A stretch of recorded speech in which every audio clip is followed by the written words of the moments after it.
30 years ago, black men from far and wide descended on the nation's capital for the Million Man March. And some legendary women were in the mix as well. As an African American woman, I am proud, applaud, and support our men in this assemblage.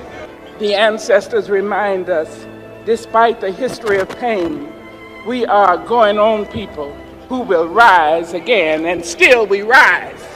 And still we rise. Rosa Parks and Maya Angelou among the many speakers for that historic event. We're pleased to welcome two men, a father and son from Queens, who were there.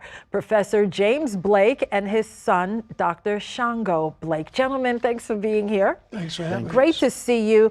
Professor Blake, I should say you're a distinguished professor with Borough of Manhattan Community College. Take us back to October 16th, 1995.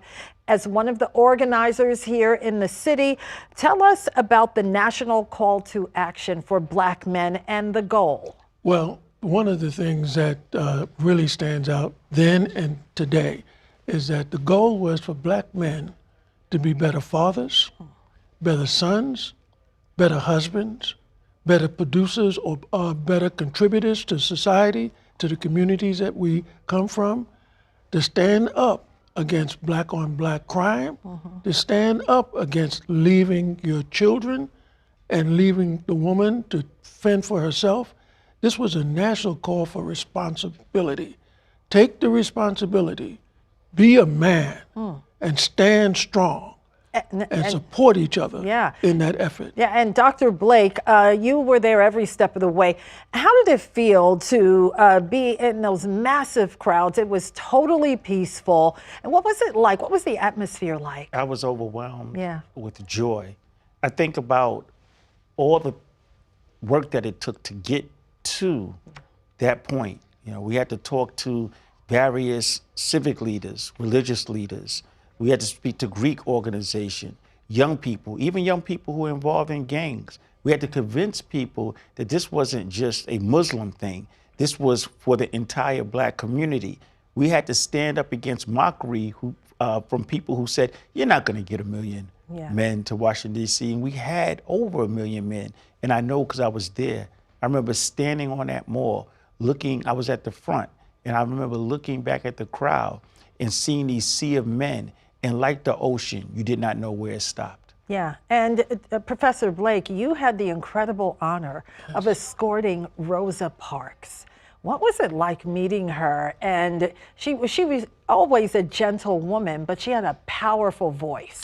Well, you know, I knew her prior to the march. We did a lot of things together because my wife was dean of the College of New Rochelle, and they had awarded Rosa Parks an honorary degree.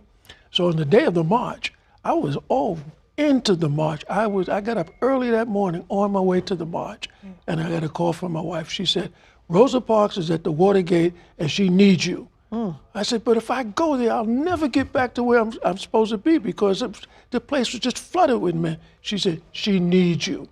And so I went over to the Watergate, went into the apartment, the presidential suite, and just sitting there watching the TV, watching the men flood into Washington. And Miss Parks walks in with her house coat. And she says, is that you, Professor Blake? I said, yes, Miss Parks. She says, are all those men at the march? I said, it's just starting. Right. And they're there already. She said, and I said, let me ask you a question. What would your husband think about this if he was here?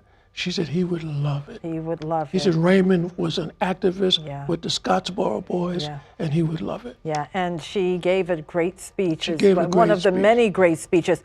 Dr. Blake, now 30 years later, how has this march shaped your activism? Everybody knows you. You know, in schools, you're known as the hip hop principal. You've mentored so many generations of young people in this city. Well, you know, first of all, I just want to thank my father. You know, and some of those great mentors that I had in organizing that march so many years ago. It has absolutely transformed my life. I think the last 30 years, I've been operating in the spirit of the Million Man March. One of the things that came out of the march was to go back home to your communities, get involved, form organizations. We formed the Million Man March Coordinating Council of Queens, develop agendas that are best suited to move your people forward. You know, I'm president of Black Influence United. We say BU. And we have an agenda, 7-point actionable item agenda. And I think about that, and I think like my mindset and the way I look at the world, my core values come from that day. I wanted to be one of those men who followed through and kept his word, because we took a pledge that we would come back to our communities and be a light to it. And so many of you are keeping the pledge. What an honor to have the father and the son talk about the 30th anniversary of the Million Man March. Professor James Blake and Dr. Shango Blake, thanks for your time. Thank you. We'll have more news on the other side of the break.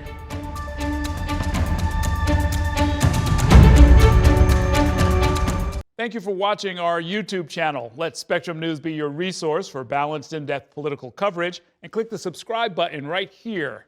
You can also download our app or watch us on TV to learn more about the candidates, where they stand on the issues, and more. We'll see you then.